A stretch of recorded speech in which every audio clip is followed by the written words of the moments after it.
महिला दिवस की बहुत बहुत शुभकामनाएं।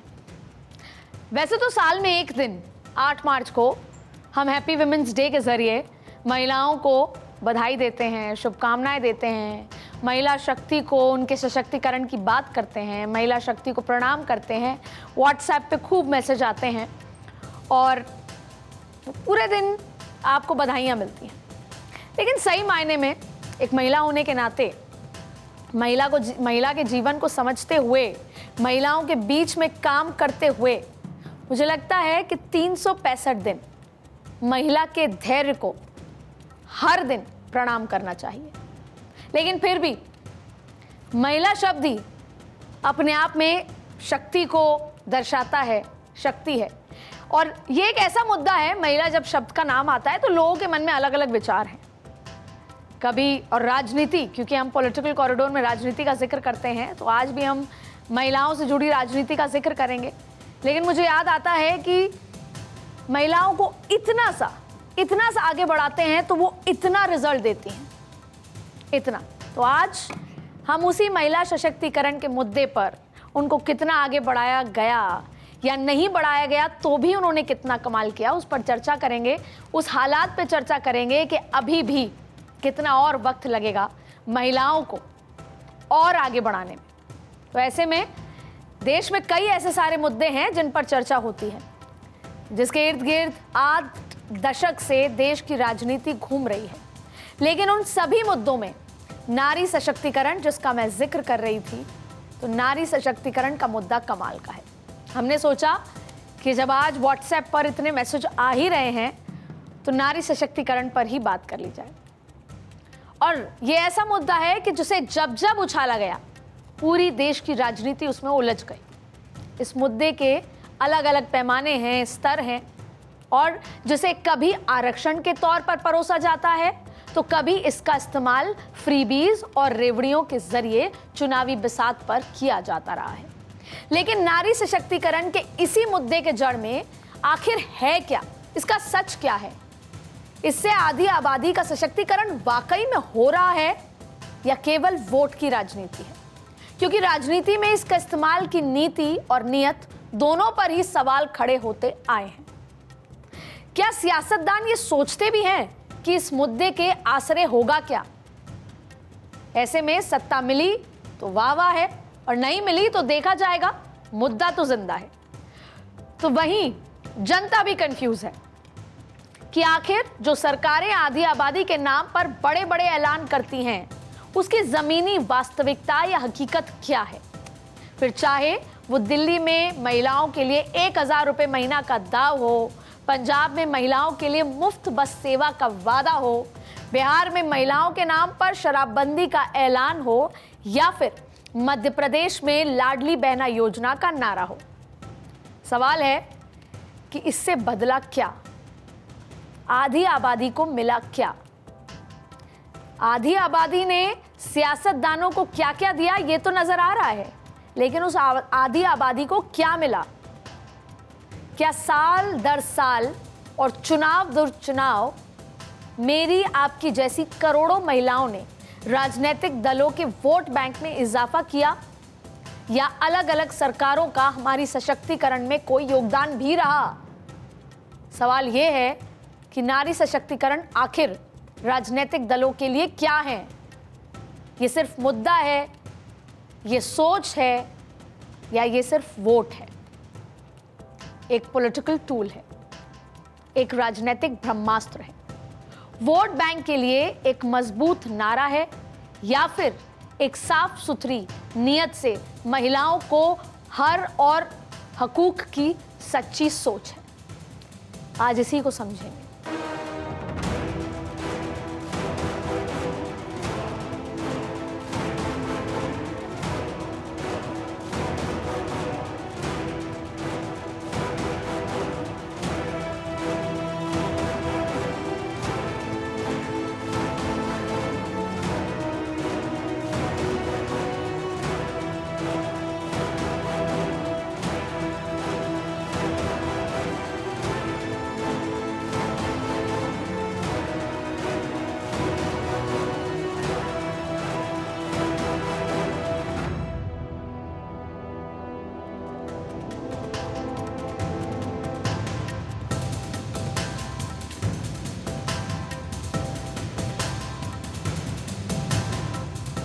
नमस्कार, मैं हूं अदिति नागर और आज आपसे बात एक पत्रकार के तौर पर कम और महिला के तौर पर ज्यादा करूं, क्योंकि बात उस आधी आबादी की है जिसका सशक्तिकरण अगर होता है तो हिंदुस्तान जैसे देश को प्रतिभा पाटिल और द्रौपदी मुर्मू के रूप में इंडियन आर्म्ड फोर्सेस का सुप्रीम कमांडर मिलता है।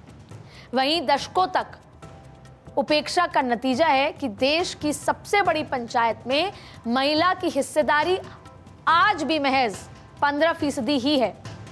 बात उस नारी शक्ति की जिसने रणभूमि में तलवार उठाई तो झांसी रानी का पराक्रम दुनिया ने देखा, तो वहीं दूसरी तरफ देश को पहली महिला फाइटर पायलट के रूप में मिलने में 7 दशक का वक्त लग गया। बात उस नेतृत्व कुशलता की भी जिसके एक फैसले ने हमारे दुश्मन देश को 2 हिस्से में बांट दिया, तो वहीं राजनीतिक हिस्सेदारी के लिए उसी नेतृत्व ने 76 इयर्स लग चुके हैं, उसका इंतजार करना पड़ा। और आखिर में आज बात होगी उस तबके की जिसे बराबरी का मौका मिला तो खेल और कला के क्षेत्र में हिंदुस्तान का डंका बजा। तो वहीं समाज और राजनीति का एक हिस्सा महिला सशक्तिकरण को समाज के लिए खतरा बताने में नहीं चूकता और तरह तरह की बयानबाजी भी आती है। मशहूर लेखक सलमान रश्दी से एक बार पूछा गया था कि क्या आप नारीवादी हैं, तो उन्होंने कहा हाँ, होने के लिए और है क्या, या तो आप नारीवादी होंगे या बेवकूफ। अब सवाल है कि नारीवादी की सबसे सटीक परिभाषा है क्या। मोटा मोटी तौर पर देखें समझें तो नारीवादी महिला को बराबर राजनीतिक, आर्थिक और सामाजिक हिस्सेदारी देने वाली विचारधारा है। अब सवाल है कि ये सब छोड़ भी दिया जाए तो क्या वास्तविकता में बराबर का सम्मान भी मिल रहा है? ये अभी भी एक बड़ा सवाल है।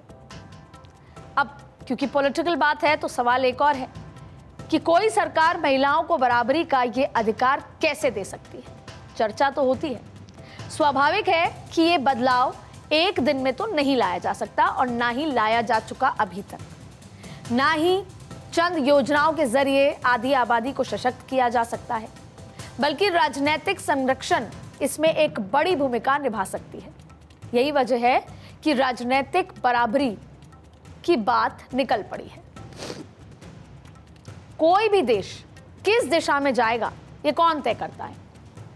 ये तय करता है उस देश की नीति, जो कहां से निकलती है, कहां से बनती है, संसद यानी लोकसभा और राज्यसभा में। ध्यान से सुनिएगा।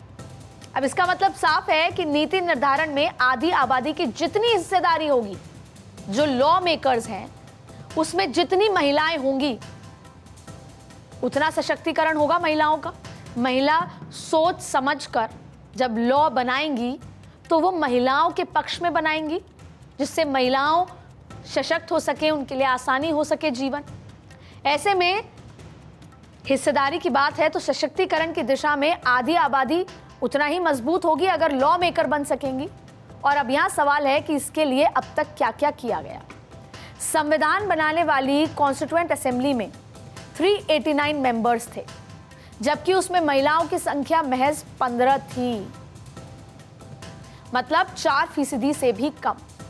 और महिलाओं की आबादी 48% से भी अधिक थी।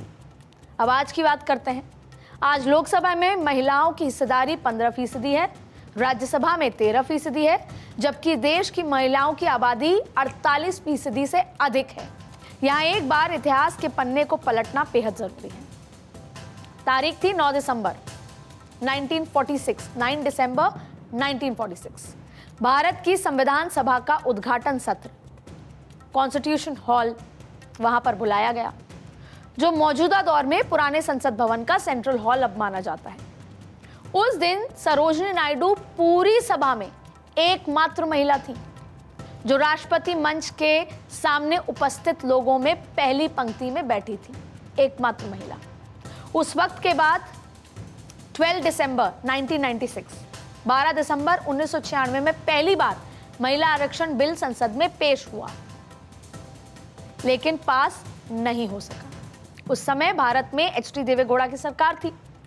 2 साल बाद अटल बिहारी वाजपेयी की सरकार ने 1998 में लोकसभा में फिर महिला आरक्षण बिल को पेश किया। कई दलों के सहयोग से चल रही वाजपेयी सरकार को इसको लेकर विरोध का सामना करना पड़ा और इसी वजह से बिल पारित नहीं हो सका।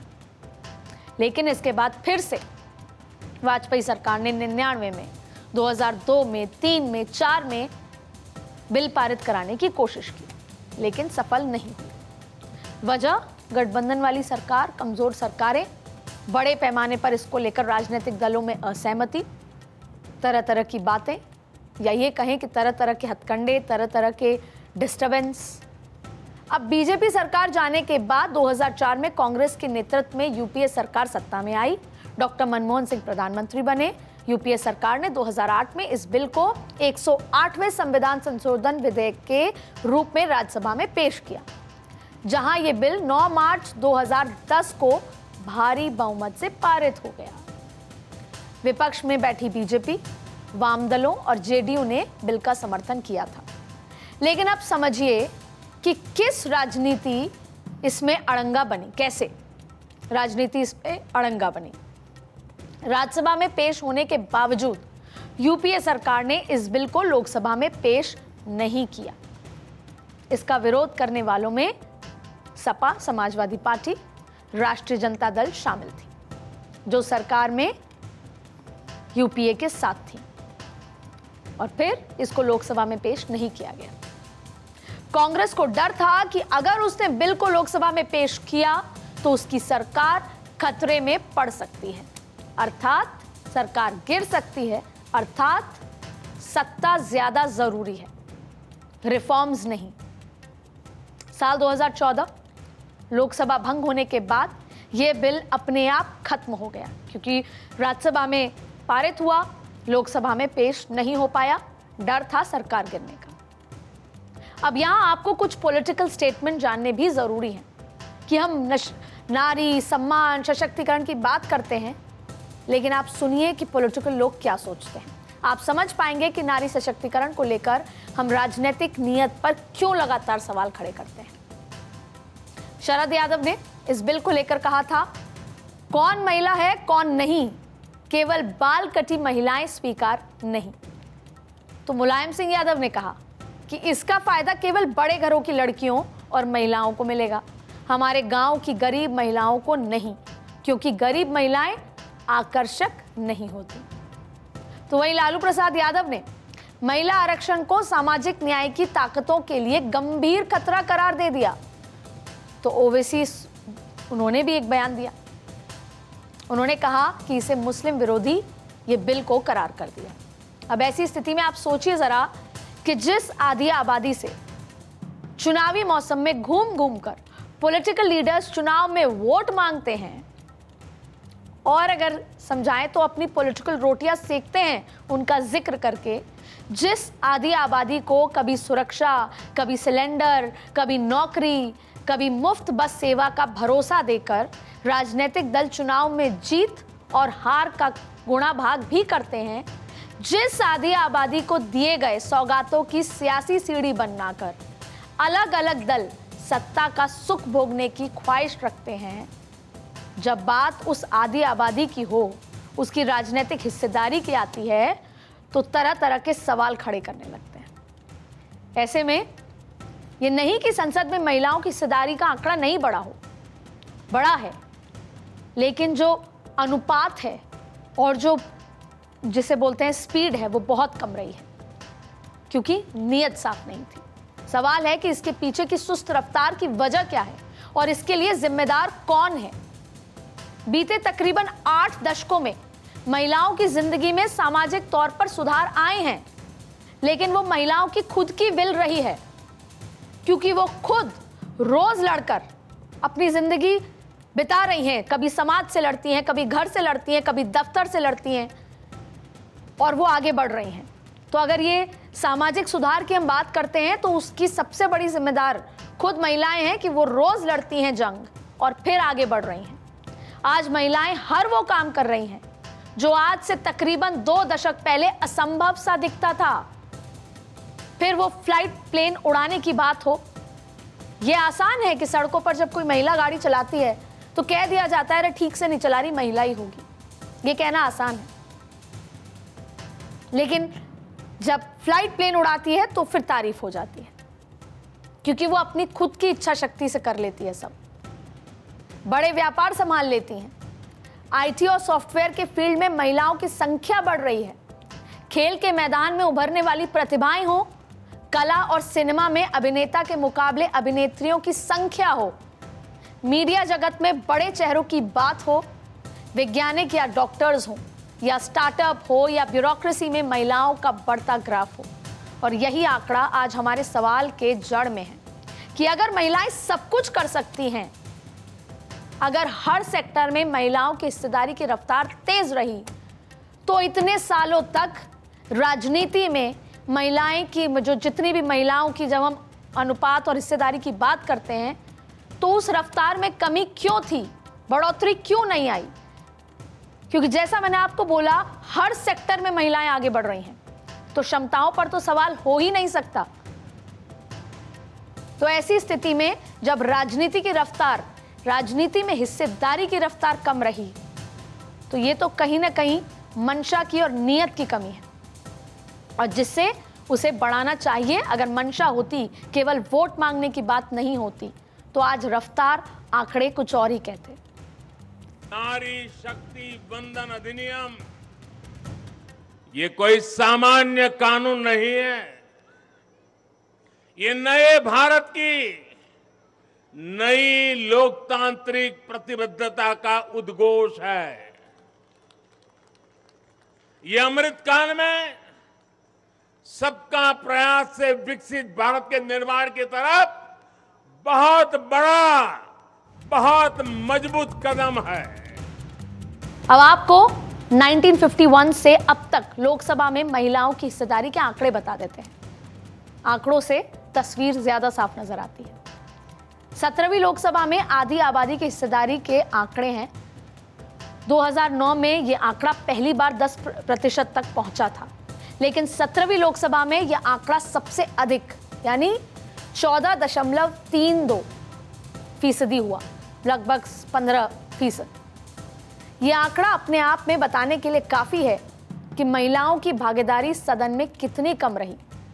क्योंकि हम बात करते हैं तो आधी आबादी कहते हैं ना, तो आधी आबादी है, लेकिन संसद में केवल 14.5% हिस्सेदारी रही, और इसको हम 17वीं लोकसभा की सबसे मैक्सिमम हिस्सेदारी बता रहे हैं।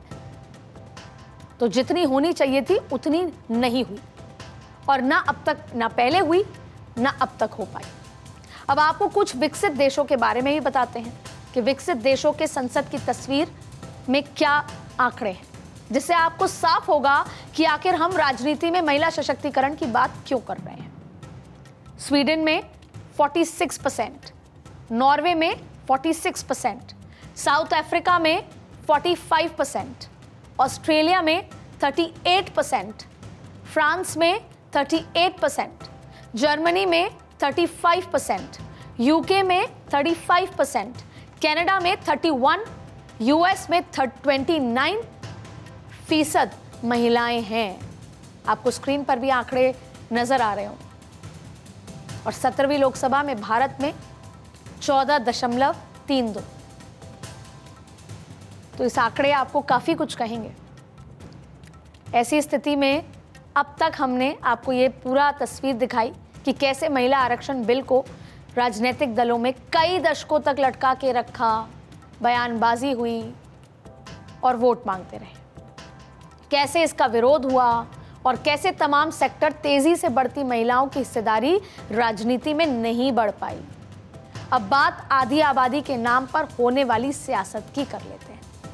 दरअसल जो राजनीतिक दल महिलाओं को राजनीतिक हिस्सेदारी देने में संकोच करते आए या महिलाओं का इस्तेमाल केवल वोट बैंक की तरह करते आए, वहीं राजनीतिक दल फ्रीबीज, रेवड़ियां, मुफ्त की अलग अलग स्कीम, साउथ में जाएं तो गोल्ड के जरिए महिलाओं को अपने पक्ष में करने की पूरी कोशिश करते आए।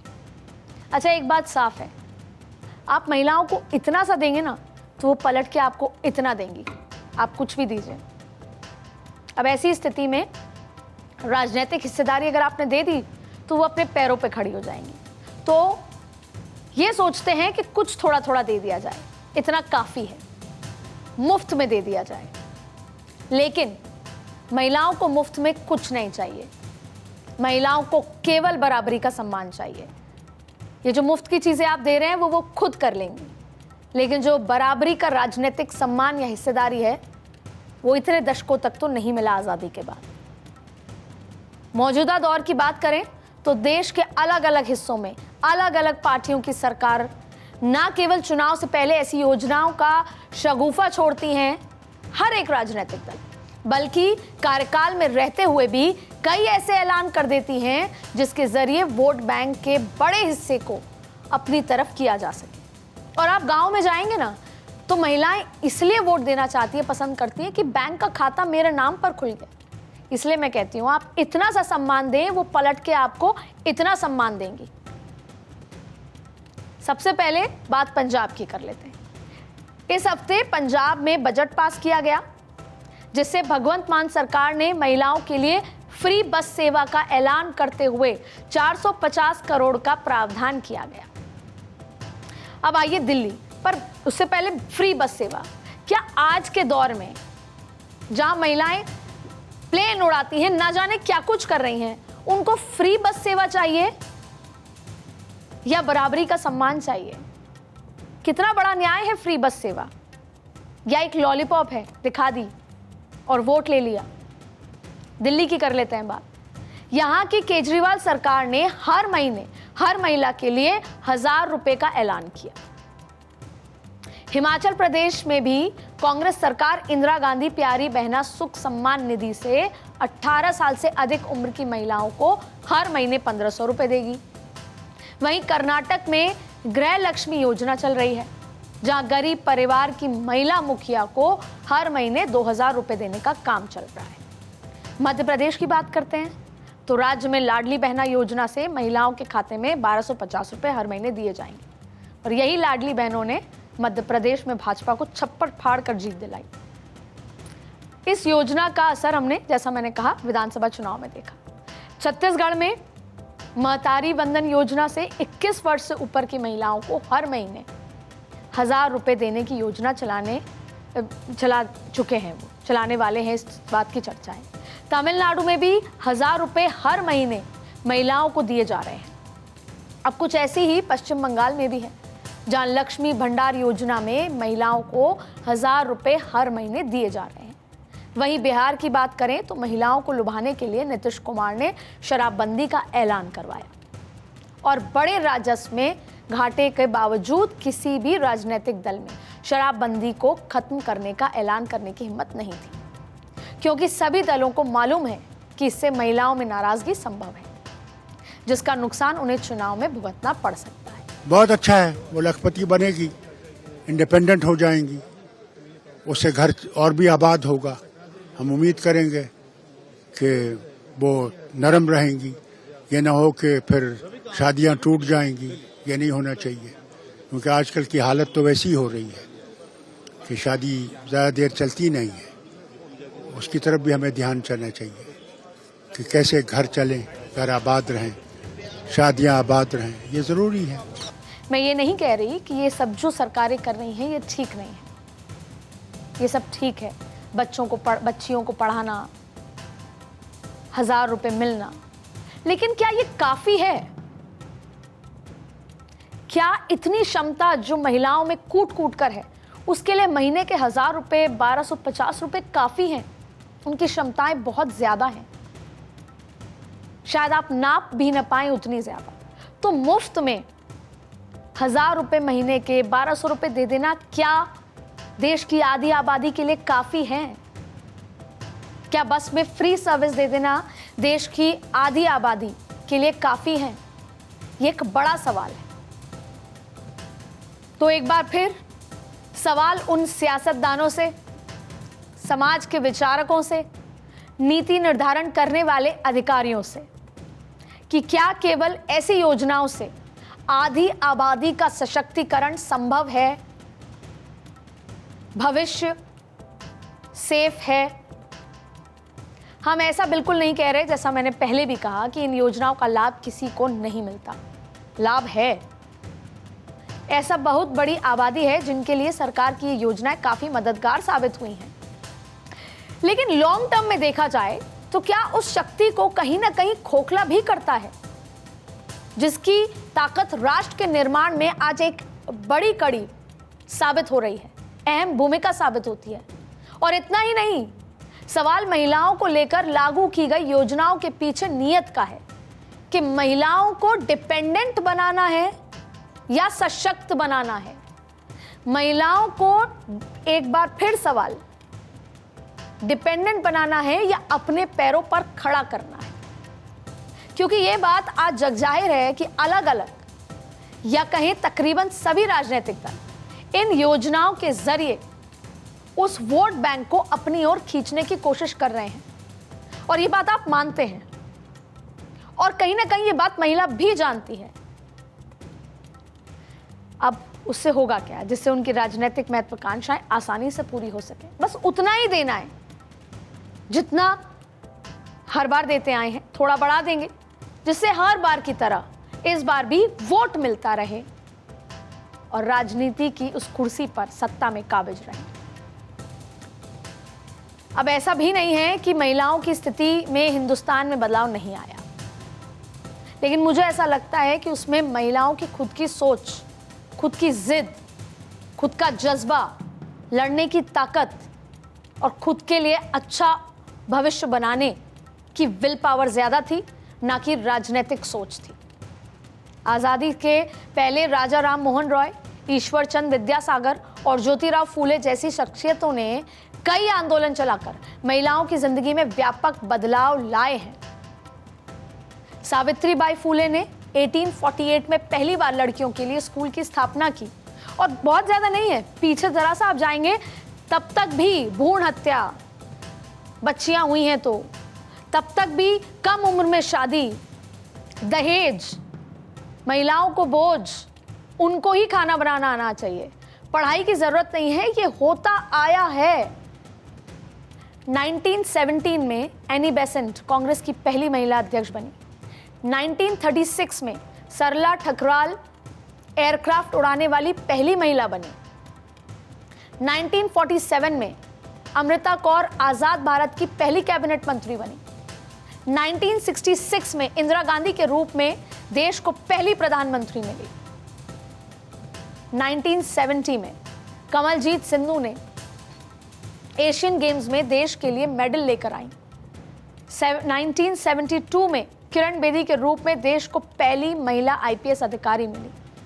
1984 में बछिंद्रा पाल माउंट एवरेस्ट चढ़ने वाली पहली महिला बनी।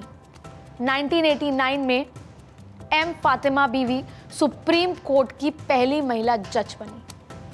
2007 में प्रतिभा पाटिल पहली महिला राष्ट्रपति बनी, तो 2009 में मीरा कुमार पहली महिला स्पीकर बनी।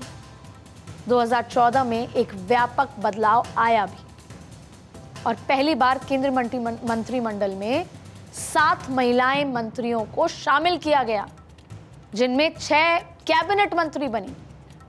वही फिल्म जगत की बात करें तो ऐश्वर्या, गायिका में लता मंगेशकर जी, खेल के मैदान में साइना नेहवाल, स्मृति मंधाना वो महिलाएं रही हैं जिन्होंने देश का नाम हर मोर्चे पर रोशन किया है। भारतीय महिलाओं ने हर बार दुनिया में अपनी काबिलियत का लोहा मनवाया है, चाहे फिर वो संस्कृति हो, व्यवहार हो। और इन तमाम मुद्दों में हमने आपको सारे सेक्शंस, सारे सेक्टर्स, सब कुछ बता दिए।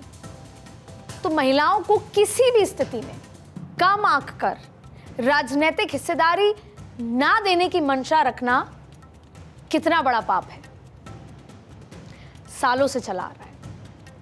अब देखिए, सैकड़ों सालों तक जिस महिला को रसोई चूल्हे तक समेट कर रखा गया, अब वक्त आ गया है कि उस महिला शक्ति के भरोसे वैश्विक स्तर पर देश को नई पहचान दिलाने का।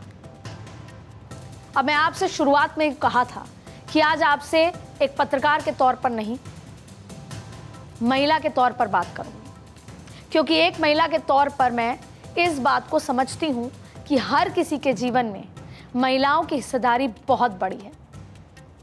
जो ये शो देख रहे हैं वो अपने आप से पूछें तो उनका दिन शुरू और दिन खत्म महिलाओं के किसी न किसी मदद से होता है।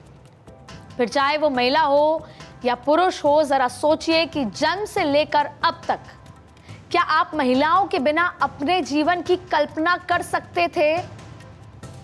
हर किसी के जीवन में महिला कभी माँ, कभी बहन, कभी पत्नी, कभी बेटी के रूप में अपनी भूमिका निभाती आई है। कभी ममता का रूप तो कभी शक्ति के अवतार में।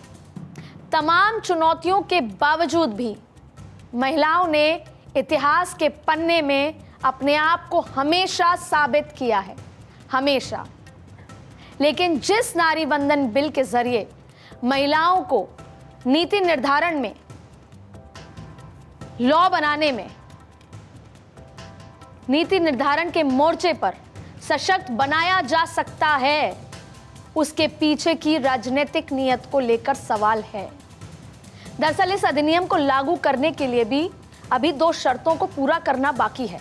हम कह रहे हैं कि बिल पास हो गया है, अब वो 2 शर्तें हैं कि अभी एक जनगणना होनी है और परिसीमन, जिन्हें पूरा करने में कई साल लग सकते हैं।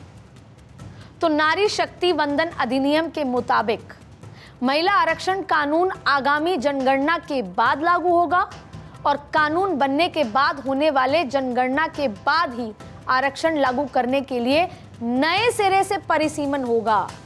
यानी 33% अगर महिलाओं को भागीदारी दी जा रही है तो संसद की जो कुर्सियां हैं वो 33% बढ़ेंगी,